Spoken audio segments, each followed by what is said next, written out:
वो शख्स कभी साहिब ईमान नहीं है जिस शख्स के ईमान में उस्मान नहीं है। टोल हाज़रीन दरूद शरीफ वाए। अल्लाहुम्मा सल्ली अला मुहम्मद। मोहतरम सामीन किराम, दद ज़िलहज्जी म्याश्ता पदी की द नबी अलैहिस्सलातु वस्सलाम यो मुबारक और प नबी अलैहिस्सलाम बानी यो ग्रान और द नबी अलैहिस्सलाम यो मीनानाक सहाबी उस्मानी ज़िन्नूरैन रज़ी अल्लाह ताला अन्हो दागद शहादत अगा मौका पदी मैश के रागले दा। उस्मान रज़ी अल्लाह ताला अन्हो पुख्तनों के डेर मशहूर दे द खपल ग़िना द वजिना और द खर्च और द सखावत द वजिना द नुम सर द ग़िना दा लफ्स और गदगनी लफ्स दा द नुम ईसा गर्जेदले दा।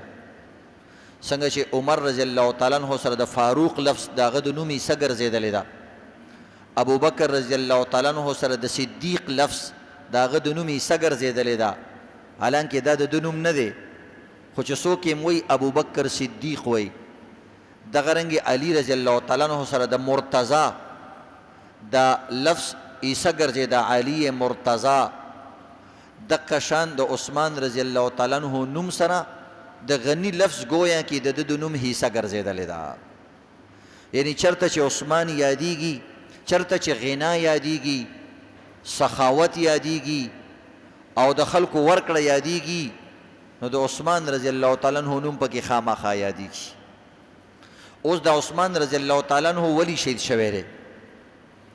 और दा शान इज़्ज़तमंद द दी मुख्तसर शान दास्तान तासु ता बयानू चे सना से इंसान ज़हन की खबरी प्रती हुई और द उस्मान द सखावत या द्वदरे खबरी बयानू और दा शान इज़्ज़तमंद द उस्मान रज़ी अल्लाह ताला अन्हो शहादत सर मुताल्लिक़ यसू शुबहात ती पागा खबर बाने जान पोयो चे द उस्मान रज़ी अल्लाह ताला अन्हो मुखालिफत वली शुरू शो, बगावत वली शुरू शो और यो पकी इज़्ज़तमंदो यो गीला बयानो द उम्मतना और अगर गीला दादा द टोल न अवल दा गीला बयानो और अगर वजह दा इज़्ज़तमंदो प दुनिया के ढेर कसान द शहादत और द जुल्म चकल तस्कीर कीगी दागी खलक तस्कीरे कई खुसूसन इज़्ज़तमंदो द हुसैन रज़ी अल्लाह ताला अन्हो तस्कीर ढेर ज़्यादा कीगी और मंग अवतासो बे इज़्ज़तमंदो दल त दुकानों बंदीगी और लस रोज़ों पूरी किस्म ल छुटियानी हुई नो बेशक हुसैन रज़ी अल्लाह ताला अन्हो सरा द दुनिया पर जुल्मों की लुई जुल्म शवे ज़का चे द नबी अलैहिस्सलातु वस्सलाम न लुई शख्सियत दुनिया की नो प मखलूक़ातों के और द अग बची और द अगन वसीम द कायनात द टोलो पैगम्बरानो द नवसो और द बचों आला दी द अग पे द ज़मंग औस्तासु द पैगम्बर किताब द टोलो पैगम्बरान द किताब ना आला दे ज़मंग औस्तासु द पैगम्बर कले मक्का द टोलो पैगम्बरान द करी ना आला दा ज़गा मंग हज लजुल त तवाफु न कऊ और दा शान इज़्ज़तमंदो द नबी अलैहिस्सलातु वस्सलाम द रोजी चिकम दी द टोली उम्मत द रोजी ना आला दी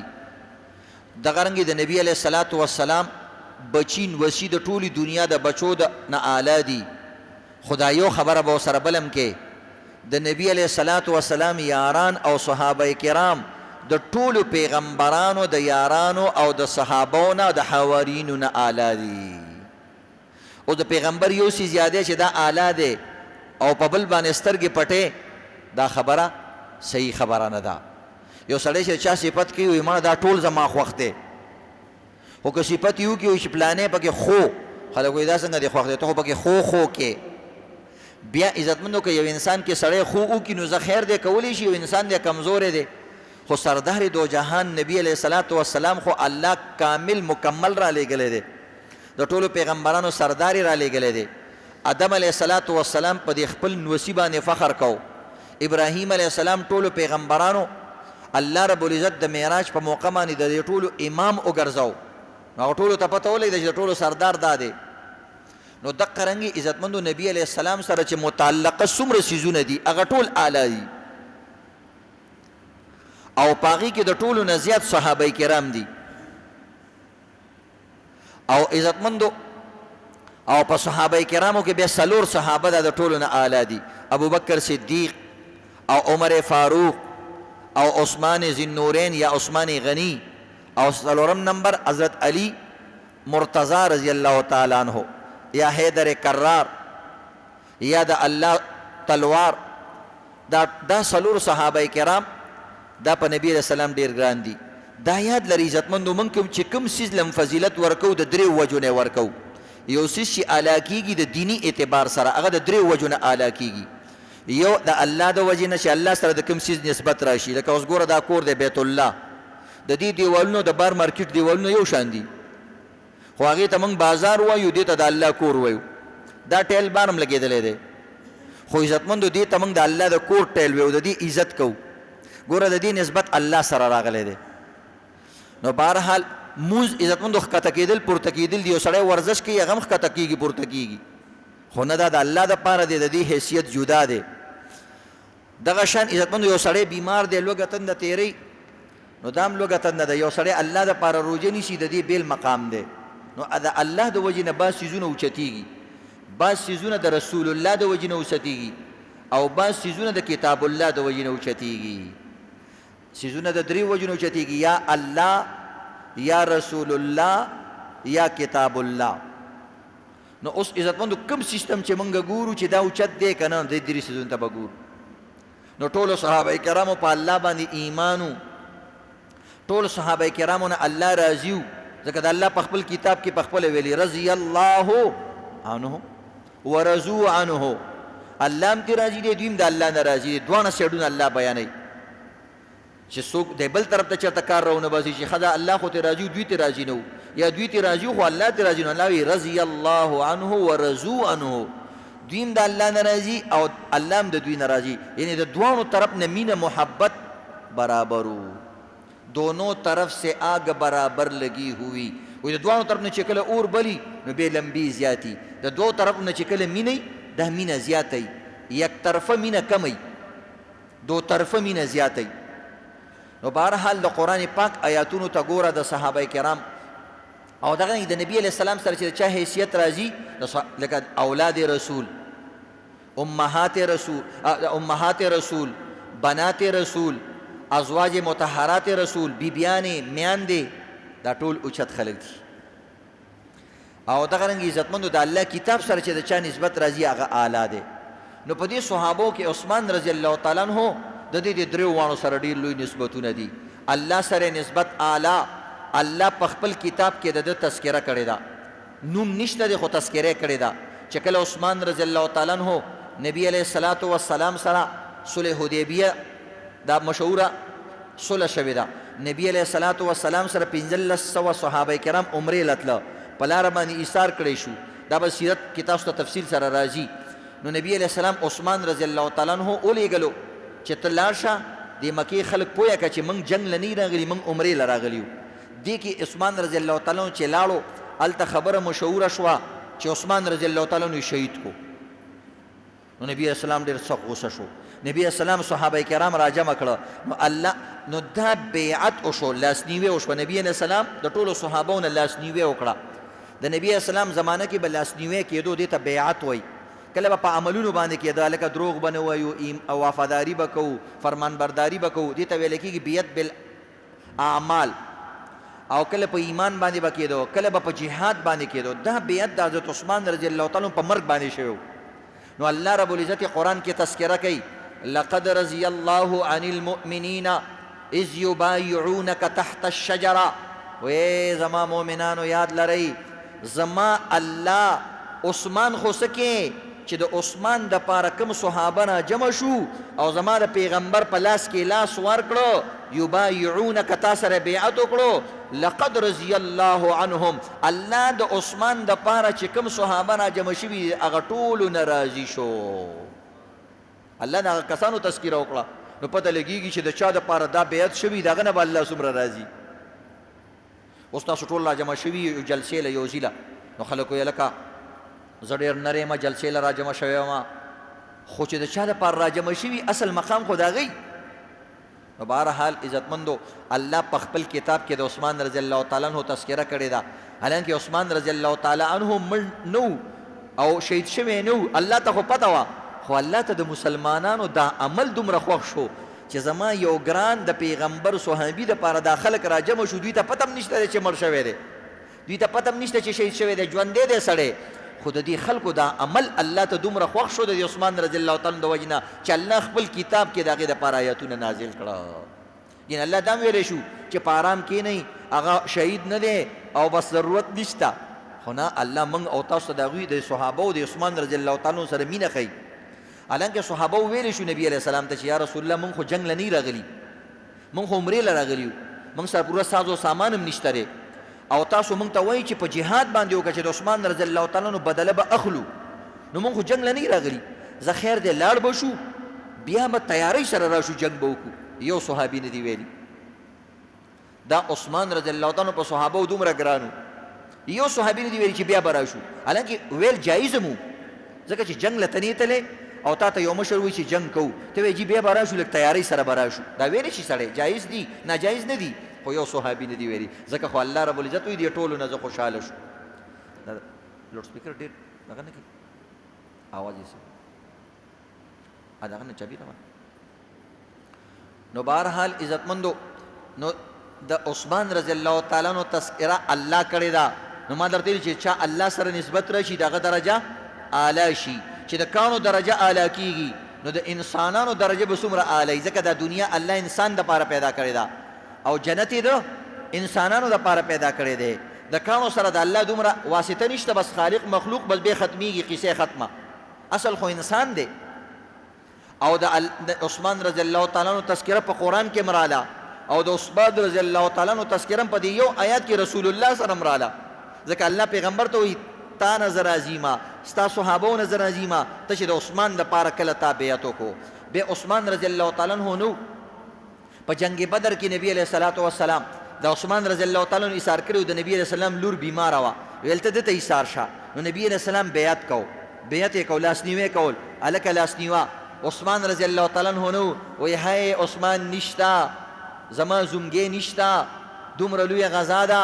وایي یاد لرئ نبی اسلام خپل لاس راواغستو ویل دا د عثمان لاس دی او دا زما لاس دی او نبی اسلام خپل لاس په خپل کې کېغوستلو او نبی علیہ السلام گویا کې د عثمان بیعت په خپل لاس مبارک باندې وکړلو دومره نو نبی علیہ السلام سره د دومره تعلق دومره زیات تعلق خو عزتمندو د ټولو نه مظلوم شهادت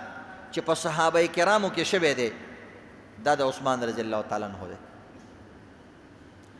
اوس د دې دلیل څه دی چې ولې مظلوم دی په دې باندې ځان پوه کوي ځکه دلته لس ورځې موږ چوټي کوو دا موږ ته پته ده چې حسین رضی الله تعالی شهید شوی دی بالکل شهید شوی دی لویه مرتبه ده د چا په ایمان کې چې حسین نه د ایمان کې فرق دی د چا په ایمان کې چې صحابه کرام نه د ایمان کې فرق دی د چا په ایمان کې چې قرآن نه دغه په ایمان کې فرق دی دغه څیزونه دي موږ سره وسو کنه الله رسول او کتاب الله صحابه کرام موږ سره هم دغه څیزونه دي دا ټول دین زمونږ هم د دوی نه راغلی دی موږ ته را رسېدلی دی او ورپسې امامت به دقه څلور پنځه څیزونه دي موږ سره او د دې نه زمونږ دین جوړ شوی دی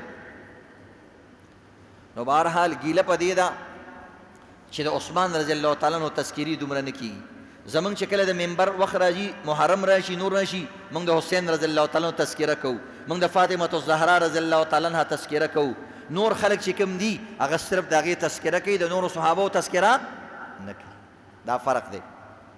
زمونږ ټولو سره مینه ده او مینه هم د نبي علیه السلام د الله د وجې نه چې کوم سړی په الله ګران دی په موږ هم ګران دی که موږ هغه سره مینه نه کوو نو موږ د الله نفرت او د الله غضب ځان له خوښوو صحابه کرام مبارک الله رب العزت قرآن کې سوئی اولئک هم المفلحون اولئک هم الراشدون اولئک هم المؤمنون حقا او عزتمندو دا څومره رضی الله عنهم ورضوا عنه اشداء علی الکفار التائبون دا وی توبې والا خلکو الحامدون الصائحون اشداء علی الکفار رحماء بینهم خپل منځ کې مینې والو کافرانو دپاره شدت والو غصې والا خلکو رضوانا الله تی راضیو د رضامندۍ والا خلکو دا ټولې صیغې او دا ټول الفاظ په قرآن پاک کې د جمع صیغې دي د صحابه کرامو دپاره استعمال شوي دي بیا الله رب العزت وی فإن آمنوا بمثل ما آمنتم که تاسو کې کم سړی ایمان راوړي او چې زما د سم ایمانی نو بمثل ما آمنتم ای زما صحابو ستاسو په شان ایمان دی راوړي بس ستاسو ته دی ګوري نو به داسې ایمان دی راوړي وإن تولوا که چېرته دا خلک تاسو ته شا راواړئ فإنما هم فی شقاق دا خلک بیا ډېر دشمنۍ کې پراته دي ډېر بغض کې پراته دي ډېر حسد کې پراته دي ډېر کینه کې پراته دي نو عزتمندو عثمان رضی الله تعالی عنہ شهادت ولې عزتمندو ډېر غمناک دی په دې باندې ځان پوه کوي عثمان رضی الله تعالی عنہ په دې وجې غمناک دی چې عثمان رضی الله تعالی عنہ په کوم وخت کې شهید شوی دی نو دا د خپل ملک صدر د خپل ملک بادشاه او داسې بادشاه نه و چې صرف د دغه کم ښار کې چې اوسېده د دی عثمان رضی الله تعالی عنہ په دغه وخت کې د 22 لاک مربع میل ځمکې بادشاه و خواو چا چې څومره ملکونه ټول د ده نو د 22 لاک مربع میل ځمکې خاون او عزتمند یو حاکم داسې انسان هر څه کولی شي دا ټوله دنیا ړنګولی شي او هر څه تتر بتر کولی شي خو عثمان رضی الله تعالی عنہ خیر دی زه دې شهید شمه خو مسلمانانو کې د فساد جوړ نشي نو دا ډېره د عزتمندو او دغه رنګې حسین رضی الله تعالی عنہ شهید شوی دی خو هغه سره خلافت او بادشاهت نو بادشاهي وخت چې په یو ځای کې مړ شي یو سړی رعایه کې هغه مړ شي او یو بادشاهي وخت مړ شي ټول خلک ویل لکه بادشاه په خپل ملک کې خلکو ووجلو دا څومره ناشنا خبرې ځکه هغه سره فوج وي پولیس وي د هغه پیرادار خلک وي هر قسمه خلکو سره وي او هغه بیا هم مړ کېږي نو پته لګېږي دا ډېر غټ ظلم شوی دی دویم نمبر دا عزتمندو حسین رضی الله تعالی عنہ جنگ دپاره میدان ته اوتی و کربلا ته تللی و خلکو ایثار کو ویل مزه او ویل نه بس اوس چې هر څه کېږي بس اوس بیا کوو بیا چې لاړو کربلا ته نو بعضو کسانو ته واپس شه بیا ویل واپس کېږم خو بیا دوی نه پرېغوستو نو سړی چې جنگ ته وځي نو جنگ کې خامخا مړه کېدل زخمی کېدل خو شته که نه چې ته یو څیز غواړې او ته ورته یو څه دپاره او عثمان رضی الله تعالی عنہ جنگ دپاره نه دی وتی او بیا مړ شوی دی جنگ یې نه دی کړی او جنگ یې کولی شو ګټلی هم شو ځکه ټول ملک د ده دی ټول فوج د ده دی هر څه د ده دي خو دې کې به مسلمانان هم ډېر مړه کېدی او هغه نور کسان چې کوم وو هغه به هم ډېر مړه کېدی یو افراتفري وه بل د حج ورځې وې دا میاشت وه نو عزتمندو 18 ذیالحجه وه یعنې د اختر 8مه ورځ وه په 10 ذیالحجه باندې اختر ختم شي او دغه عزتمندو اختر شروع شي او دغه رنګې د اختر چې کوم دی 8مه ورځ وه نو دې طریقې سره عزتمندو میدان ته نه دی وتی او بیا هم شهید شوی دی او دغه رنګې وینې نه ده بیولې بیا هم شهید شوی دی نو دا د عثمان رضی الله تعالی عنہ عزتمندو دا جیوه کار شوی دا چا کړی دی عزتمندو یو کس تیر شوی دی ترجمې والا ته ما وویل 2 کسان تیر شوي دي عیسایانو او مسلمانانو ته ډېر نقصان ورکړی دی یو کس عیسایانو ته ډېر نقصان ورکړی او دی بل مسلمانانو ته ورکړی دی او دا دواړه یهودیان دا یاد لرئ دا دواړه څه نو د عزتمندو د مصیبتونو د غمونو د مرداریانو جرله چې کوم دی دا د یهودیانو نه د اسرائیلو نه شروع کېږي اوس هم ګور د اسرائیل مغه شان دي الله وی ضربت علیهم الذله دا ذلیله خلک دي الله په دې باندې ذلت مقرر کړی دی یقتلون الانبیاء دوی د خدای پیغمبران نه دي بخلي نو تاسو ته څه مولوي ګازر ټیپر ښکارئ چې یو سړي د خپل وخت خپل پیغمبر قتل کړی نبی علیه الصلاة والسلام وی د قیامت په ورځ د ټولو نه بدترینه سزا به هغه انسان ته میلاویږي چې د پیغمبر قتل کړی یا پیغمبر دا قتل کړی ځکه پیغمبر ډېر رحیم او کریم وي خو پیغمبر چې یو سړی راولګېږي یو سړی قتل کړي نو دا به ډېر مردار انساني ځکه پیغمبر به دا قتل کړی بهرحال عزتمندو عیسایانو کې چې کم کس عیسایت بدل کړی دی نو هغه د دوی به نصرانیت و پولوس یو کس و پولوس هغه یهودي او عیسایي شو او د دوی به غټ پیشوا جوړ شو دوی عیسایان په دې خبره دوکه کړه چونکې یهودیانو د عیسی علیه السلام د قتل کوشش کړی او د هغوی په نیز باندې هغوی موږ قتل کړی هم دی الله وی وما قتلوه وما صلبوه ولكن شبه عليهم وی قتل شوی نه دی پانسی شوی نه دی چې کوم کس ایجنټی توپ کړي هماغه ایجنټ باندې د عیسی علیه السلام شکل پاشو دوی چې سړی مړ کو هغه سړي ورته راځي دی ذکر چې ورننوتلو نو یو کس مړ پروت و نو بیا په خپله باندې ویلې چې هلکه که دا عیسی نو زمونږ ایجنټ څه شو او که دا هغه زمونږ ایجنټ نو عیسی علیه السلام څه شو نو الله وایي شبه لهم وایي قصه مې پې ګډه وډه کړله وایي په ځان هم پوه نه شو چې څه چله مو کړلو وایي کیسه مې پې دله ټوله ګډه وډه کړه ولکن شبه علیهم هر څه مې دله پې ګډ وډ کړه او الله بر رفعه الله الیه او ما د خپل پیغمبر عیسی علیه السلام ډېر ښایسته طریقې سره اسمانونو ته وخېجو او ای زما د اخري پیغمبر امته ستاسو د پیغمبر دپاره او ستاسو د امتیانو دپاره به یو ځل بیا زه د عیسی علیه السلام را نازلوما دغه ژوندی دی نو د عیسی علیه السلام د حیات به عقیده لري دا ګوره دا پکې د عقیدې مسله ده عیسی علیه السلام څه شی دی ژوندی دی حیات دی اسمانونو کې دی د دمشق په جامع مسجد کې په هغه مناره باندې به راکوزېږي د ویښتو نه به یې چې کوم دی اوبه ستاسي لکه سړي چې لمبلي وي او دا به د امام مهدي وخي د دې امت امام مهدي چې کوم به دا امت ټول راجمع کوي جهاد به کوي هغه وخت کې به راځي عیسی علیه السلام ته به وایي ته مخکې شه مونځ وکړه هغه وایي نه تاسو ډېر بهترین امت یې هم تاسو امامان یې تاسو مونځ ورکوئ بیا به دجال وجدي دا ځان له واقع ده دا به ته بل وخت کې چېرته بیانېږي او بهرحال دغه یهودي چې کله عیسایي شو نو د عیسی علیه السلام د عیسایان یې ځان ته راښکل نو د هغې دپاره خو سمه منصوبه بندي پکار وه ځکه د دې عیسایانو یهودیانو به خپل منځ کې ډېر جنګونه کېده دوی د یو بل نه ډېر مړي کړي دي دا د یو بل ډېر غټ دشمنان دي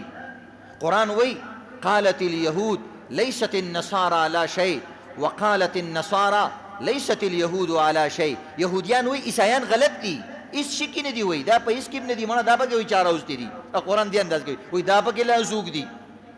او قرآن وایي دا عیسایان وایي چې دا یهودیان هیڅ کې نه دي دا پکې لا چاره اوستی دي یعنی اصل خو موږ یو موږ جنتیان یو هغوی موږ جنتیان یو بهرحال عزتمندو دوی خپلو کې هم نښتي دي نو دوی یهودي داسې چل وکړلو چې د عیسایانو ته یوه قصه جوړه کړله ویل ګوره داسې چل دی چې دا عیسی دا ډېر لوی مرتبې والا پیغمبر دی په دې پیغمبرانو کې بلکې دا د الله زوی دی دې مرتبې ته څوک نه رسي یو عزیر علیه السلام دی او یو عیسی علیه السلام دا دوه د الله زامن دي نو قمقل سړی په چاپلوسۍ باندې خوشحالېږي یو سړی ووهه که نه بیا ماشاءالله ډېر تکړی ولا ډېر سکان د باندې اثر نه کوي ښه باډي بلډر یې نو داسې سړی بس هغه خوشحاله شي هلکه چل چل کې ووالي سړیه هغه ته یې دا ګزار دی ولې راکو که زه باډي بلډر یم کار سم ستا کار څه ګزارونه کوې نو بس سړی په صفت باندې دوکه شي چې تی صفت وکړي نو بس بیا تې کار وباسه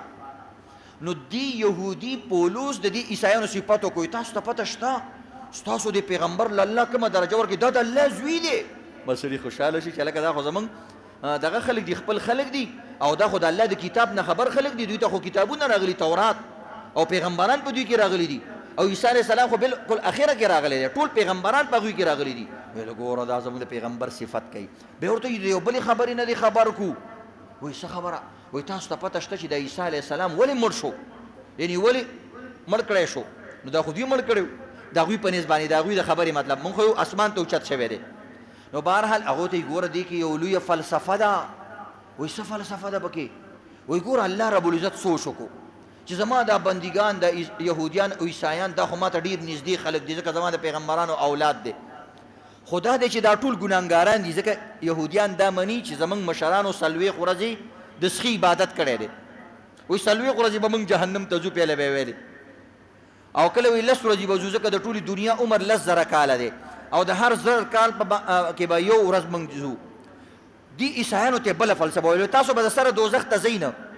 ویل ولې ویل ګوره دا الله چې دا زوی راولېږلو دا دې دپاره راولېږلو چې دا ټول عیسایان ګناهګاران دي ویل ګناهګاران خو ټول یو که نه ټول ورته ټول ګناهګاران یو انسانان یو ویل الله ویل که دا ټول اوس مثلا زه دوزخ ته شوم نو دا د الله د الله رب العزت چې کوم دی د رحمت او نه خلافو ځکه الله ډېر رحیم دی وی الله سوچ وکړو چې دا ټول زه جهنم ته شوم نو دا خو زما د رحم نه خلاف خبره ده او که جهنم ته نه شوم نو د عدل نه مې خلاف دی انصاف نه کې ځکه چې ګناه خو یې کړې ده ګوره دې خبرو ته ګوره دې طریقې سره ویل الله داسې چل وکړلو چې الله خپل د رحم د وجې نه خپل بچی راوستو او زمونږ د دې ټولو په سر کې چې کوم دی خپل بچی شهید کو د دې ټولو ګناهونه یې ورسره معاف کړه ټولو سبحان الله هغه وخت او زنده باد عیسی علیه السلام زنده باد او زمونږ د وجې نه ټول ورسره معاف کړه دا د یهودي د عیسایان په دې خبره غلط په دې ماشوم هم پوهېږي هلکه یو ماشوم ورانه نه کړی تا هغه نه څپېړه ورکړه او څه چل دی قاري صاحب ولې وال کې حاجي صاحب ما خو څه نه دي کړي وایي درته که نه وایي چې ورانه بل چا کړی او ته بل څوک وي والله ماشوم هم دي دګي او ته وایې چې کوم دی وروره ګناهونه دي نورو کړي او د الله پاک صفا ښکلی پیغمبر ګوره د عیسی علیه السلام موږ صفت کوو الله رب العزت یو عظیم الشان پیغمبر و الله ول ډېر معجزات ورکړي او ته وایې چې وروره هغې زموږ په سر کې بوتلو کرے کوئی برے کوئی بهرحال دا موضوع نه ده خو زه منځ کې یو خبره رالم معلوماتي خبره وه چې ستاسو ذهن کې دا یهود و نصارا چې افغانانو خبره په رسمیاتو وپېژنئ بنیادي طور سره وپېژنئ او یو کس چې کوم و هغه عزتمندو مسلمانان دوکه کړه هغه عبدالله بن سبا و نوم یې عبدالله و ښایسته نوم یې ځان له کېغوستو خپل نوم یې دا نه و او عبدالله بن سبا دا نوم یې ځان له دا نوم یې کېغوستو د چې کوم دی عزتمندو د نبی علیه السلام د وفات نه بعد په صحابه کرامو کې او د هغه وخت مسلمانانو کې فتنه راوچته کړه دا اصل محرک جوړ شوی دی مصر کوفه دې مختلف ځایونو کې وګرځېدلو هغه خو یهودي خو ځان یې ظاهرا مسلمان کو نو عزتمندو داسې خو منافق هم کلمه وایي او کلمې دپاره خو د زړه تصدیق پکار دی د خوله کلمه خو کافي نه ده نو عزتمندو د صحابه کرامو خلاف اول مسله د دا راوویسته دوري منځ ته چې خلک حق نه ورکوي چا ورته لکه څه حق نه ورکوي د لور حق نه ورکوي د ګاونډي حق نه ورکوي بس درته به وایم خو حق نه ورکوي امانت کې خلک خیانت کوي هلکه کوم امانت کې خیانت کوي مصر کې بادشاه ونیو هلکه هغه ویل که ما یادوي ویل څوک امانت کې خیانت کوي ویل نه جي دا خو هسې به تا ته چا خبر را رسولي د خولې نه ډېر زیات پوس انسانو د حج خبرې به یې کولې د زکاتونو خبرې به یې کولې او روجو خبرې به یې کولې اخلاقو خبرې به یې کولې ځان له یو مقام جوړ بې اخره کې د دا خبره را ظاهره کړه ویلې ګوره داسې چل دی چې نبي علیه السلام وفات شو نو په کار دا دی چې د نبي اسلام زامن خو نه و یعنې وفات شوي نو په کار دی د نبي اسلام هغه خو که نه علي رضی الله تعالی عنه خو دا د ده رشته دار د تره زوی نو په کار دا دی چې د تره زوی له خلافت ورکړی شوی هلکه تره زوی په خپله ژوندی دی هغه څه نه وایي چې ما له خلافت راکړه او ته د بړ ځي نه راځې او ته وایې دا د ده حق دی د تره زوی په خپله راپاسېږي علي رضی الله تعالی د ابوبکر رضی الله تعالی په لاس کې دی وایي ته خلیفه یې د عمر رضی الله تعالی په لاس کې دی وایي ته خلیفه یې د عثمان رضی الله تعالی په لاس کې دی وایي ته خلیفه یې او ته درېیمګړی راځې مامه شمېره درګډې مته وایې نه دا حقدار دی که علي رضی الله تعالی عنه هغه وخت کې اعلان کړی وی چې زه حقدار یم او واقعي علي رضی الله تعالی عنه د ابوبکر او د عمر رضی الله تعالی نه زیات حقدار وی نو ټول صحابه به د سره ولاړ نه وی بالکل به سره ولاړ وی حقدار سړي سره ودی به د علي رضی الله تعالی عنه غوندې صحابي چې څومره عظیم الشان صحابي دی به د صحابه غوندې ایمانداره خلک چې هغوی به وروره حق سچ سره په هر ځای کې ودرېدل که د هر چا خلاف به ودرېدل به عمر رضی الله تعالی عنه په منبر باندې یو وړوکی صحابي ویل کمیس دې غټ دی او تعالی هم د بیت المال نه درکړی شوی دی داسې د صحابو سترګو کې به یې سترګې اچولې خبرې به یې کولې قرآن وایي اشداء علی الکفار د کافرانو خلک او د غلطې خبرې مخکې ته به دا شدید خلکو نیغ به ولاړو دا پروپیګنډه د ټول ناول د جوړه کړې وای مختلف ځایونو کې ځان له ځکه د نبي علیه السلام سره خو د خلکو مینه ده د اهل بیتو سره خو د سړي مینه ده د نبي اسلام خاندان سره د انسانانو د ټول مسلمانانو مینه ده نو دا خبره عقل کې زر راځي خو نور تاسو ته پته د عزتمنو د الله دین نسب پسې نه ځي د الله دین نسب پسې نه ځي د الله دین عزتمندو هغه حق پسې ځي او د الله دین عزتمندو هغه مشورې سره وي او هغه لیاقت مهارت هغه سره ځي ګینې داسې خو بیا سړی ویلی شي چې عمر رضی الله تعالی عنه دی پیلوی ځکه هغه ځان له یو دغه خو ابوبکر رضی الله تعالی عنه مخې ته هغې سم نه دي ویلي سړی به بیا بل هغه شي چې بی دا عثمان رضی الله تعالی عنه دی اول وی موږ دا هم نه ویو دا خو د هر صحابي باره کې بیا ته ویلی شي نو بهرحال عزتمندو دې طریقې سره هغه پروپیګنډې جوړې کړې او ځان له پوره مختلف ځایونو کې د مدینې خواوشا علاقو کې مصر کې او دغه بحرین کې د نور علاقو کې ځان له لږ لږ کسان پیدا کړ او دوی خو خلافت قبضه کړی دی امانت قبضه کړی دی، حق یې والی دی. دې طریقې سره عزتمندو دو پروپیګنډه وکړله او اخره کې بیا مدینې ته خوا او شا ځایونو ته رال او ټول کسان یې فوجونه یې راوستي د مختلف ځایونو نه او بیا عثمان رضی الله تعالی عنه سره کېناستو. پیل علي رضی الله تعالی عنه له لاړې. بعضې کسان علي رضی الله تعالی عنه دې طریقې سره اغوستو. بعضې کسانو علي رضی الله عنه ستا ډېر لوی مقام دی او خلکو ستا مقام نه دی پېژندلی. هغه ته زما مقام په خپل ځای باندې زما مقام شته، خو که تاسو زما خلاف چېرته پروپیګنډه کوئ نو ګورئ زموږ تلوارونه موږ سره دي، که تاسو چېرته اخوا دېخوا کوئ نو سرونه به موږ ووو. دا یاد لرئ. بعضې کسان ورته وویل علي رضی الله تعالی عنه ته وایي ته الله یې، دومره پورې ورپسې لاړ. هغې کېدای شي علي رضی الله تعالی متاثره شي. نه خبره هم غلطه ده. عثمان رضی الله تعالی عنه ته ویل دا خلک خو عجیبه عجیبه خبرې کوي زما باره کې. هغه ته تی ووایه څه ورسره کول پکار دي، ځکه عثمان علي رضی الله تعالی عنه قضا کې ډېر تکړه و. واخزاهم علي. عمر رضی الله تعالی عنه به اکثر دنه تپوس کو چې څه د قضا مقام براله، ویل علي بس ته د ټولو نه لوی قاضي، تی ووایه دې خلکو سره څه کول پکار دي. ویل دا خو وجل پکار دي او داسې سزا دوی له ورکول پکار دي، ځکه د صحابه وخت دی او دوی دومره شرک شروع کو چې د یو صحابي نه الله جوړی. هغه ورته ګوره علي رضی الله تعالی عنه ورته ویلې زه به م وسوځومه. ګورې ویلې چې هر څه کې او موږ یو ته الله یې. ګوره عزتمندو ګوره ډېر د فتنو ګوره د صحابه کرامو څومره مبارک وخت دی، هغه وخت کې داسې داسې فتنې راغلي. لہذا دې وخت کې به ډېر زیات پوک پوک سره بځې، ډېر پوک پوک سره بځې چې د اسلام د یو شاعر د اسلام د یو نښې چېرته انکار ونه کې. دا ډېر د فتنو زمانه ده. نو عزتمندو داسې چلو شو. علي رضی الله تعالی عنه ویل دي دا اوس وځوئ چې یاد ولري چې سبا څوک داسې شرک نه کوي. چې کله یې سوځول نو هغوی ویل اوس زموږ نور هم زیات یقین رالی چې ته الله یې. هغه ویل ځکه وی لا يعذب بالنار الا رب النار، ځکه وی د اور سزا د الله نه بغیر بل سړی ورکولی نه شي. نو ته د الله یې ځکه خو د اور سزا ورکې، ځکه الله به موږ د اور سزا ورکوي په جهنم کې او دلته تا ورکړه. وایي زمونږ خبره نور هم صحیح شوله چې ته الله یې. دا داسې ګوره شیطان او دا یهود و نصارا دا خلک انسان ته په ذهن کې داسې خبرې اچوي، عقلي خبرې چې د انسان ذهن یې زر مني. نو بعضې کسان یې زنده باد الله هم د اور سزا ورکوي، دا هم د اور سزا ورکوي. په دې کې هم لاړ په اور کې اوس وځېدل په غلطه عقیده سره. نو چې د صحابه کرامو دور د عزتمندو داسې خلک پکې ګمراه شوي دي، دا کومه زمانه د عزتمندو. دی وجې نه یاد لرئ ګمراه کېږي به کله نه. نبي علیه السلام یو حدیث دی، نبي علیه السلام وایي زما امت کې به 3 او یا فرقې جوړې شي. شهادت د عثمان پاتې شو، دا به درته ځان لرم چې څنګه شوی دی، ټایم پوره دی. نبي علیه الصلاة والسلام وایي په ټول مخکیني او یهودیانو کې 1 او یا فرقې شوې، عیسایانو کې 2 او یا فرقې شوې، زما امت کې به 3 او یا فرقې. كلهم في النار الا واحده، ټولې به دوزخ ته ځي مګر یو به بچ کېږي. نبی اسلام نه تپوس وکړو چې کومه فرقه ده. ګوره څومره آسان طریقې سره ښودلي، شکلونه یې ښودلي چې داسې دومره ګیري به یا پټکي به وایي یا به نه وایي فلانې، دا یې نه دي ښودلي ځکه عقیده زړه کې. نو نبی علیه الصلاة والسلام وایي ما انا علیه و اصحابي، څوک چې زما په طریقه باندې نبی اسلام ځان یادوي یعنی سنت طریقې کوي. نو بس په دې وخت کې سوچ کوه څوک سنتونه کوي، څوک سنت طریقو زیات چې کم دی عزتمندو هغه کوي پابندي کوي. بس سړي ته یو سړی چې پېژني یو سنت طریقه ورته مخکې درته وایي مړه سنت دی، نو پته ولګېده دا په خپله هم سنت دی. د پیغمبر د سنت طریقو سره مینه نشته، ځکه نبي اسلام وایي جنت والا فرقه به کوي چې سنت طریقې. یو انسان نه کوي خیر دی، یو ځل نیم ونه شوفلی هېڅ خبره نه ده، خو عزتمنو سنت مړه کو ودې کو ودې کو نه دی کو نه دی کو، نو دا الله بیا راوستي څه دپاره دي. الله وی وما آتاکم الرسول فخذوه، زما پیغمبر چې تاسو ته څه وایي هغه ونیسئ.